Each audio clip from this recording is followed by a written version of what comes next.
La France Insoumise au cœur d'une nouvelle polémique, 2 jours après l'interruption du concert de la DJ Barbara Butch à Grenoble. Un spectacle perturbé samedi soir par des manifestants pro-palestiniens, puis finalement arrêté par les organisateurs pour des raisons de sécurité. Ce boycott, initié notamment par une section locale de LFI, visait à punir l'artiste de confession juive pour son soutien à une loi contre l'antisémitisme, la loi Yadan. Dans les rues de Grenoble, l'indignation domine depuis les faits.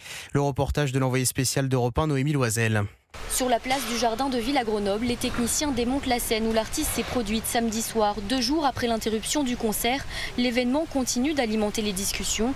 Parmi les passants, Ingrid, 57 ans, dit comprendre les revendications des militants, mais dénonce les actes de violence pendant le concert. Le public n'a pas à subir ça. Chacun peut exprimer ses idées, mais il y a des lieux pour le faire, il y a des moments pour le faire, et ça ne peut pas s'exprimer comme ça, en plus avec de la violence. C'est déplorable. La maire de Grenoble évoque des jets de bouteilles en verre, d'autres projectiles en direction de la scène ainsi que des actes de sabotage des installations électriques.